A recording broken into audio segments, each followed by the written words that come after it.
అందరికీ జై శ్రీరామ్, జై భారత్. నా పేరు కొమ్మూరి రత్నరాజ్. మేము ఉండేది వెస్ట్ గోదావరి జిల్లా, తాడేపల్లిగూడెం, ఆంధ్రప్రదేశ్. పొద్దున్నే టైము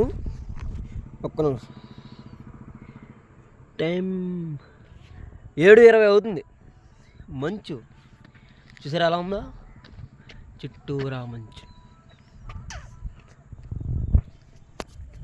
నేను రీసెంట్గా ఒక టెంపుల్కి వెళ్ళాను. అది టెంపుల్ శివాలయం అనమాట, ఛాయా సోమేశ్వరం. అది చాలా ప్రాముఖ్యత చెందిన టెంపుల్. ఎలాగనంటే ఛాయా సోమేశ్వరం అనే పేరులోనే ప్రాముఖ్యత ఉంది. గెస్ గెస్ గెస్ ఎలా? శివలింగం ఉంటుందండి. శివలింగం బ్యాక్ సైడ్ నీడ పడుతుంది. సూర్యుడి కిరణాలు శివలింగం పడతాయి. దాన్ని బట్టి ఏంటంటే ఆ శివలింగం బ్యాక్ సైడ్ ఏంటంటే ఒక స్తంభం టైప్లో నీడబడదు. ఐడియా వచ్చి ఉంటుంది మీకు. ఛాయా సోమేశ్వర స్వామి దేవాలయాలన్నింటిలోని ఇవి ప్రత్యేకంగా ఇంక్లూడ్ అయి ఉంటాయి. ఏంటి ఈ ప్రత్యేకత ఏంటి? ఇంకా అక్కడ విశేషం ఏంటంటే ఏం జరిగిందంటే, ఇక్కడ నైట్ నేను స్టే చేశాను. ఇక్కడ సెక్యూరిటీ గార్డు ఉన్నారు, ఒక ఆయన బాగా మంచిగా మాట్లాడారులే, ఫ్రెండ్లీగా ఉన్నారు. చాలా విషయాలు మాట్లాడుకున్నాం, రాజకీయాల గురించి, దేవుళ్ళ గురించి చాలా విషయాలు మాట్లాడుకున్నాం, మంచిగా ఉన్నాం, అంతే. ఓకే. దానికన్నా ముందు ఆయన ఏం చేశాడంటే నన్ను ఫోటో తీసుకున్నాడు. అయిపోయింది. ఆధార్ కార్డు ఇమ్మన్నాడు, ఇచ్చా. ఆధార్ కార్డు ఫోటో తీసుకున్నాడు. నేను అడిగా డౌట్ వచ్చి, అన్నయ్య గారు ఫోటో తీశారు, ఓకే, అంతవరకు బాగా ఉంది, ఫోటో తీసుకున్నారు, ఓకే, ఆధార్ కార్డు తీశారు, ఆధార్ కార్డు ఫోటో తీసుకున్నారు, దేనికంటే నేను అడిగాను. అడిగితే అతను అన్నట్టు, ఏముంది నువ్వెవరో తెలియదు, కొత్త మనిషివి, సర్లే పడుకుంటున్నావు కదా అని పర్మిషన్ ఇచ్చి పడుకుంటున్నావు, ఓకే, రాత్రి జరగడానికి ఏం జరిగిపోతే లోపలికి వచ్చేమని చేస్తే అన్నాడు ఆయన. ఏం చేస్తానండి నేను అన్నయ్య గారు అన్నాను. ఏముందయ్యా చేతబడే అన్నాడు. చేతబడా అన్నాను నేను. బొమ్ బొమ్ బొమ్ బొమ్ బగమగే బగిని బాగోద్రి భగవాసని అని అంటానని అనుకున్నాడండి ఆయన. మామూలుగా సరే దాని పక్కన అట్టిండే. ఇంకోటి ఏంటంటే అన్నాను, దొంగతనం అని. దొంగతనం ఏం జరుగుద్దండి ఇక్కడ అన్న? ఏముందయ్యా ఎదురు దుబ్బచ్చు కదా. ఇంకోటి ఏంటంటే అన్నాను, ఆలయాలు ధ్వంసం చేయడం. ఆలయాలు మనం ఎందుకు ధ్వంసం చేస్తాం చెప్పండి? మనం చూసేదే ఆలయాలు, మనం వెళ్ళేదే ఆలయాల కోసం, మనం ప్రయాణించేదే ఆలయాల కోసం. మనం దేనికోసం బతుకుతున్నాం? ప్రతి ఒక్కరు ప్రశ్నించుకోండి, మీరు దేనికోసం బతుకుతున్నారు? మీరు దేనికి పుట్టారు? దేనికోసం పుట్టారు? ఎవరి కోసం పుట్టారు? ఏ లక్ష్యంతో పుట్టారు? అసలు ఏంటి? అసలు దానికి కారణం ఏంటి? మీ పుట్టుకు కారణం ఏంటి తెలుసుకోవాలని ఎప్పుడైనా ప్రయత్నించారా? లేదు. ఈ సంసారం అనే జంజాటంలో పడి కొట్టుకుమిట్టుకులాడుతున్నారా? నేను సంసార దక్షుణ్ణి కాదు, ఒక బ్రహ్మచారిని. పర్యటిస్తూ అలా పరుగులు పెడుతున్నాను దేవుడి వెనకాల. సత్య అసత్యాల మధ్యలో కొట్టుమిట్టాడుతూ ప్రయాణిస్తున్నాను అన్నమాట.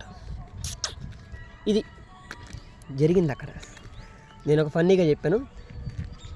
నిజానికి ఆయన ఆలోచన విధానం, మాట్లాడిన పద్ధతి నాకు బాగా నచ్చింది. ఎందుకంటే అమావాస్యకి శివాలయంలో కంపల్సరీ చేతబడులు చేస్తారు. అదొకటి ప్రాముఖ్యత చెందిన పురాతనమైన శివాలయాలన్నీ శ్మశానం పక్కన ఉంటాయండి. అందుకోసం చెప్పాను, తక్షణమే శివాలయానికి వచ్చి చేతబడులు అమావాస్య రోజున చేస్తారండి. అది ఇంకా ఆలయ ధ్వంసం అంటారా? ధ్వంసాలన్నీ ఒకప్పుడే పూర్వం మీకు తెలియదే ఉంది. మొఘల్స్ రాజ్యంలో ఆ టైప్ ఆఫ్ కమ్యూనిటీలో ఆలయాలు బాగా ధ్వంసం జరిగినాయి.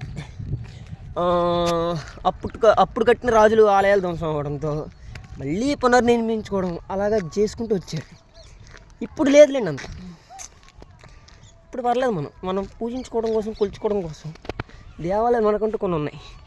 కానీ మనమే బద్దకించి ఈ పిజ్జాలు బర్గర్లు తినడం కోసం, సినిమాలు తిరగడం కోసం, లేదా జీవితంలో ఏదో సాధించాలని చెప్పిన పట్టుదలతో అలా వ్యాపారాల్లో పరుగులు పెడుతూ ఉంటున్నాం అనమాట.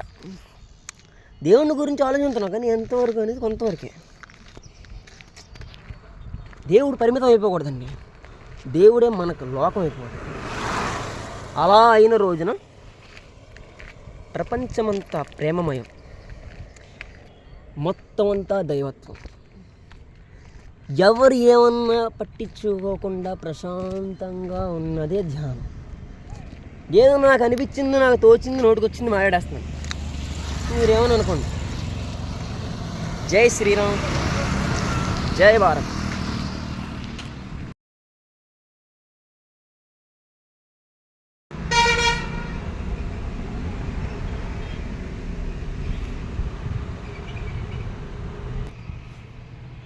ఇప్పుడు ప్రజెంట్ అయితే మనం ఉన్నది ఉండవల్లి కేవ్స్లో, ది రాక్ కల్ట్ స్ట్రక్చర్స్.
అందరికీ జై శ్రీరామ్ అండి, జై భారత్. నేనైతే మార్నింగే లెగిచి మోపిదేవి నుంచి బయలుదేరానండి. మోపిదేవి నుంచి బయలుదేరి డైరెక్ట్గా ఉండవల్లి కేవ్స్ దగ్గరికి వెళ్ళాను. నాకు చాలా టైం పట్టిందండి వెళ్ళడానికి. ఉండవల్లి కేవ్స్ చూసుకున్నాను. ఉండవల్లి కేవ్స్ పర్టికులర్గా పిన్ టు పిన్ ప్రతిదీ నేను చూడాలనుకున్నదే వెతికి మరీ చూశాను. లాస్ట్లో వచ్చేటప్పుడు అక్కడ సమ్ పెట్టారు, అది దాని చరిత్ర, సమ్ హిస్టరీ, అది కూడా వీడియో తీసి పెడతాను చూడండి.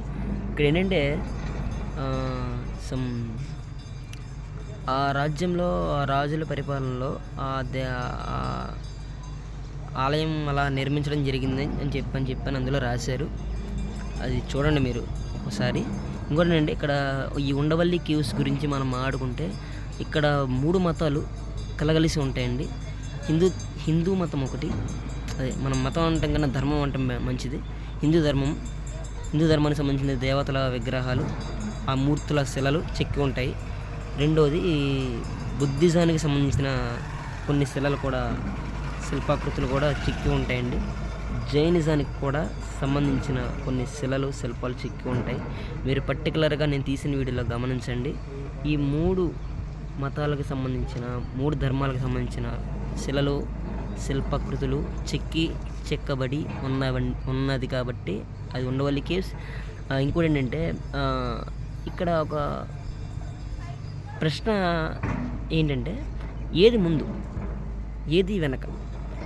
జైనిజం ముందు వచ్చిందా, బుద్ధిజం ముందు వచ్చిందా, మన హిందూ ధర్మం ముందు వచ్చిందా అంటే అక్కడ శిల్పాల పరంగా నేను అది అక్కడ ప్రశ్న లేవనెత్తింది. ఏంటంటే ప్రతి ఒక్కళ్ళు అక్కడ శిల్పాలు ఏది ముందు ఏది వెనక అనేది అక్కడ ఒక ప్రశ్న. ఇలాంటి ప్రశ్నలు చాలా ఉన్నాయండి. ఇంకేంటంటే మనం కొన్ని టెంపుల్స్కి వెళ్ళినప్పుడు మనం దేనికి వెళ్తున్నాం, ఎందుకు వెళ్తున్నాం అనేది పర్టికులర్గా తెలుసుకోవాలి. ఆ గుడి చరిత్ర తెలుసుకోకపోయినా అసలు ఆ విశిష్టత ఏంటి ఆ దేవుడిది, దాని గురించి తెలుసుకోవాలండి. అలాగే నేను నిన్న మోపిదేవి మోపిదేవి సుబ్రహ్మణ్యేశ్వర స్వామి దేవస్థానం, దానికి ముందు వెళ్ళిన హంసలదేవి వేణుగోపాల స్వామి దేవస్థానం కూడా అలాంటిదేనండి. హంసలదేవి వేణుగోపాల స్వామి దేవస్థానం గురించి మీకు చెప్పాను నేను. ఏంటంటే దేవతలు వచ్చి దేవాలయం నిర్మించే సమయంలో గొల్లలు ప్లస్ మత్స్యకారులు వచ్చి చూడడంతో శిల కింద మారారు. ఆ శిలాకృతులు అక్కడ ఉన్నాయి. ప్లస్ ఇంకోటి ఏంటంటే ఆలయం కూడా 75% పూర్తయింది. ఆ శిలగా ఎప్పుడైతే మారారో వాళ్ళ దేవతలు మాయమైపోవడం జరిగింది. మిగతాది ఆ ఆలయాన్ని కంప్లీట్ చేసింది ఆ ఊరి ప్రజలు అని నేను చెప్పడం జరిగింది. ఇలాంటివి తెలుసుకోవాలి, మనం చూడాలి, దర్శించాలి. దర్శిస్తేనే తెలుసుకుంటేనే మనకంటూ తెలుస్తుంది. మనకు తెలిస్తేనే మన నెక్స్ట్ జనరేషన్ వాళ్ళకి చెప్పడానికి ఒక అవకాశం ఉంటుంది. లేనిపోని వినద్దు, 1-2 సార్లు తెలుసుకోండి. చరిత్ర ఏంటి, విశేషాలు ఏంటి, దాని విశిష్టత ఏంటిది అనేది. ఇంకొకటి మోపిదేవి కూడా అంతేనండి. మోపిదేవిలో సుబ్రహ్మణ్యేశ్వర స్వామి గురించి కూడా నేను చూశాను. అదేంటంటే సుబ్రహ్మణ్యేశ్వర స్వామి పుట్టలాగా వెలిసి ఉంటారు. పుట్ట చుట్టూ వెండిది తొడిగి ఉంటుంది. కింద సమ్ హోల్ కూడా ఉంటుందండి. నేను వీడియో పెట్టాను, మీరు చూసే ఉంటారు. అక్కడ ఏంటంటే స్వామివారు వెళ్ళి రావడం, అక్కడ ఏంటంటే ఏమైనా అభిషేకం చేసినా వాటర్ అంతా ఇంకో సైడ్ నుంచి వెళ్తాం, అలాంటి జరుగుతుంటుంది. పైన ఏంటంటే మీకు వెండి తొడుగు పైన లింగాకారం కింద ఉంటుంది స్వామివారు, సుబ్రహ్మణ్యేశ్వర స్వామివారు స్ఫటిక లింగాకారంలో ఉంటుంది అనమాట. ఇటుపక్క వచ్చేసి అటుపక్క వచ్చేసి దేవసేన అమ్మవార్లు కూడా ఉంటారు. అది స్వయంభూగా వెలిసిన స్వామివారు ఏంటంటే మోపిదేవిలో సుబ్రహ్మణ్యేశ్వర స్వామివారు. ఇలాంటివన్నీ మనం చూడాలండి, దర్శించాలి, తెలుసుకోవాలి. మనకి అప్పుడే కొంచెం పాజిటివ్ ఎనర్జీ వస్తుంది, నెగిటివ్ ఎనర్జీ పోతుంది. టెంపుల్స్కి ఎందుకు వెళ్ళాలి అని పూర్వీకులు ఎందుకు చెప్పేవారంటే, దేవాలయాలకు వెళ్తేనే మనసు ప్రశాంతంగా ఉంటుంది, కొంచెం వికాసవంతంగా ఉంటుంది, అనారోగ్యాల పాలవ్వకుండా ఉంటాం, ఆరోగ్యవంతులుగా ఉంటాము, జ్ఞానాన్ని పెంపొందించుకుంటామని చెప్పని పూర్వకాలం నుంచి దేవాలయాలకు వెళ్ళడం జరుగుతుందండి. ఇప్పుడు కూడా చాలా మటుకి తగ్గింది, ఇప్పుడు ఇంకా పర్లేదు, దెన్ బెటర్ వెళ్తున్నారు. యూత్కి కూడా చెప్తున్నాను ఏంటంటే అందరూ వెళ్ళాలి, దర్శించుకోవాలి, ఏంటని తెలుసుకోవాలి. తాకతేతనంగా ఉంటాం కాదు, దాని గురించి ఆలోచించండి. దేవాలయాలు అంటే ఏంటి? ఒక సైన్సా, ఒక విజ్ఞానమా, లేదంటే మన పూర్వీకులు మనకు అందించిన జ్ఞానం ఏంటని తెలుసుకోండి. ఇప్పుడు నేను ప్రజెంట్ ఉన్నది ఏంటంటే, నేను ఉండవల్లి కేవ్స్ నుంచి డైరెక్ట్గా అమరావతి వచ్చాను. అమరేశ్వర స్వామి వారు అంటే నా ట్రావెల్లో పంచారామాల్లో 4 పూర్తయినాయి. ఇది 5వది. మేబీ ఫస్ట్ అటు ఇటు కింద ఉంటుంది, ఫస్ట్ సెకండ్ అటు ఇటులో ఉంటుంది, కానీ నేనైతే 4 చూసుకున్నాను. ఇది 5వది అనమాట. ఇది కూడా చూసుకుంటున్నాను. చూసిన తర్వాత వీడియో తీస్తాను. దీని స్టోరీ కూడా ఉంటుంది, చెప్తానండి మీకు. దీని స్టోరీ ఏంటంటే, పంచారామాల స్టోరీ ఏంటంటే, ఒక రాక్షసుడు శివుడి దగ్గరికి వెళ్ళి తపస్సు చేసి వరం కోరుకుంటాడు. ఒక లింగం కావాలి, నాకు శక్తి కావాలి, నన్ను ఎవరూ చంపకూడదు అని చెప్పానంటే ఒక వరం ఉంటుందండి, ఒక స్టోరీ ఉంటుంది. దాన్ని ఆ రాక్షసుని చంపడం కోసం కుమారస్వామి వస్తారన్నమాట. కుమారస్వామి ఏంటంటే కరెక్ట్గా ఆ రాక్షసుడి కంఠంలో కొడతారు. కంఠంలోనే ఉంటుంది ఆ లింగం. ఎప్పుడైతే కంఠం దగ్గర కొడతారో కుమారస్వామి బాణంతో, ఆ కంఠంలో ఉన్న రాక్షసుడి కంఠంలో ఉన్న లింగం అనేది 5 ముక్కల కింద డివైడ్ అవుతుంది. 5 ముక్కలు 5 చోట్ల పడుతుంది అనమాట. అయ్యే పంచరామాల కింద వెలుస్తాయి. ఆ రాక్షసుడు కూడా అంతమైపోతాడు. పంచరాముల ప్లేస్లు ఏంటంటే భీమవరం, పాలకొల్లు, సామర్లకోట, ద్రాక్షారామం, ఇప్పుడు అమరావతి. ఇలాగ ఈ 5 ప్లేసుల్లో ఈ 5 క్షేత్రాలు వెలిసాయి పంచరామాల కింద. అదనమాట. దీని స్టోరీ ఇంకా ఉంటుంది, నేను తెలుసుకుని మీకు చెప్తాను. ఇదైతే ఒక 75% నిజం అండి. మిగతా 30%, 25% కూడా నేను కనుక్కొని చెప్తాను మీకు. ఇక్కడితో నా పంచరామాలు చూసుకుంటే అయిపోయినట్టు, పూర్తయినట్టు. ఇంకా ఇలాంటి టెంపుల్స్ చాలా ఉన్నాయండి. మిస్టీరియస్ టెంపుల్, కొన్ని నిజాలు వెలికి రాని, అది వాటిని తెలుసుకోవడం కోసం మనం చాలా టైం స్పెండ్ చేయాల్సి ఉంటుంది. వాళ్ళు నా స్టే ఇక్కడే, చూద్దాం.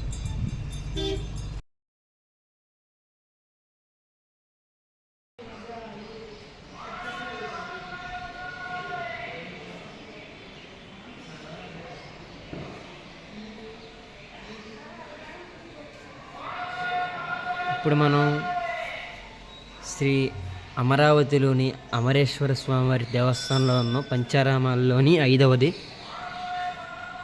నేను చూడాలనుకున్న 5 పంచరామాలు క్షేత్రాలు చూశాను.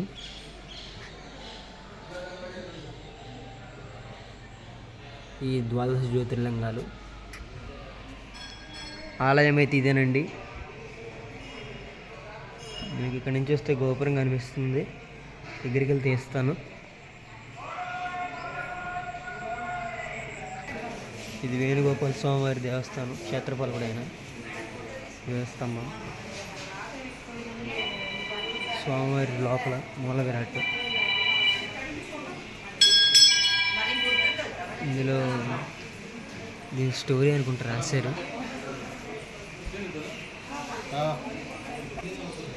టెంపుల్గా అనుకుని కృష్ణా నది. శ్రీ చండీశ్వర స్వామివారు శివతాండవ స్తోత్రం.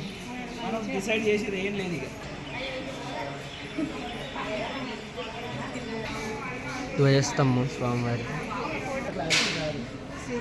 ఇదిగోండి పంచారామాలు అంటే ఇవేనండి, చూడొచ్చు మీరు.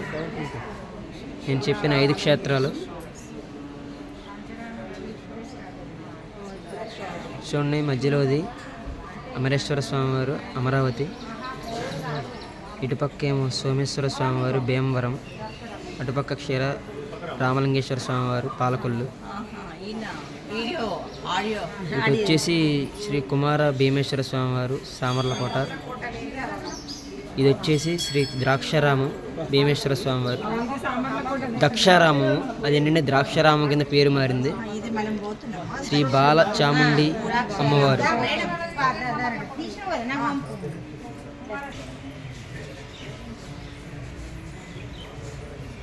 ఇంతకు మించి చూపించడం నా వల్ల కాదు.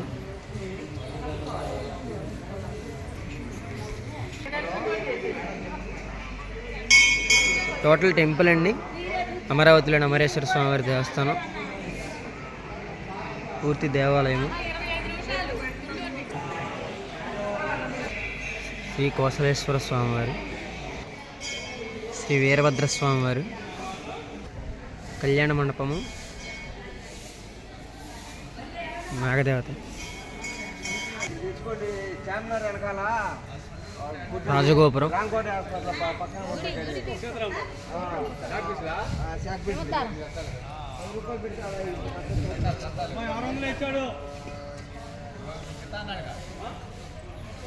అది రథశాల మీరు చూస్తుంది చివర సింహద్వారం ఇది. అందరికీ జై శ్రీరామ్ అండి, నమస్కారం అండి, జై భారత్. నేను ఇందాక చెప్తానన్నాను కదా మీకు పంచరామాల పూర్తి స్టోరీ తెలుసుకొని నేను వివరంగా ఇంకా చెప్తానని చెప్పాను కదా. ఏంటంటే పూర్వం తారకాసురుడు అనే రాక్షసుడు ఉండేవాడు. శివుడికి ఘోర తపస్సు చేసి శివుణ్ణి మెప్పించుకుని ఆ పరమేశ్వరుడి అనుగ్రహంతో ఆయన దగ్గర వరం తీసుకున్నాడు అన్నమాట. ఏమని? ఆత్మలింగం కావాలి నాకు, మీ ఆత్మలింగం నాతో ఉంటే నేను దేనైనా జయించగలను అని చెప్పి స్వామివారి తపస్సు చేసి ఆయన మెప్పించి ఆత్మలింగాన్ని తీసుకుంటాడు. అదే చెప్తున్నాను కదా, 2 స్టోరీస్ ఉంటాయి డిఫరెంట్గా. అది ఒకటి స్టోరీ వచ్చి తారకాసురుడిది. తారకాసురుడి తర్వాత వేరే స్టోరీలు ఏంటంటే రావణాసురుడు కూడా ఒకసారి ఆత్మలింగం అడుగుతాడు అన్నమాట. ఆ స్టోరీ వేరు, దాని తర్వాత మాట్లాడుకుందాం ఆ టెంపుల్స్కి వెళ్ళినప్పుడు. ఇక్కడ ఏంటంటే ఇప్పుడు తారకాసురుడు అలాగ ఆత్మలింగం అడగగానే శివుడు మెచ్చుకొని తపస్సుకి ఆత్మలింగాన్ని ఇస్తాడన్నమాట. ఆ శక్తితోటి తను ఏం చేశాడు, మొత్తం విధ్వంసం చేశాడు, మొత్తం అల్లకొల్లం చేశాడు లోకాలని. దాంతో సుబ్రహ్మణ్య స్వామి పుట్టడం, తారకాసురుడి సంహారం కోసం యుద్ధానికి వెళ్ళటం, సంహారం చేయడం జరిగింది. ఆ సమయంలో ఏంటంటే తారకాసురుడి శరీరంలో కంఠ భాగంలో ఉంటుంది ఆ లింగం అనేది, ఆత్మలింగం అనేది, ఇంకెక్కడా ఉండదు. దాంతో సుబ్రహ్మణ్యేశ్వర స్వామి బాణాన్ని సంధించి మెడని ఛేదించి ఆ లింగాన్ని 5 భాగాలుగా విరగొట్టడం జరిగింది. అవి 5 భాగాలుగా 5 ప్రదేశాల్లో పడేలా చేయడం జరిగింది. ఆ ప్రదేశాల్లో పడిన ప్లేస్లే భీమవరం, పాలకొల్లు, సామర్లకోట, దక్షారామం, ఇప్పుడు అమరావతి. ఇవి పంచరాములుగా వెలిసినాయి అన్నమాట. ఇది ఈ పంచరామాల దేవాలయాల స్టోరీ. ఇంతకు మించి ఏమైనా ఉంది అంటే ఏమో, నాకైతే తెలిసింది ఇదే, నేను తెలుసుకుంది ఇదే. ఎవరికైనా తెలిస్తే చెప్పండి. జై శ్రీరామ్.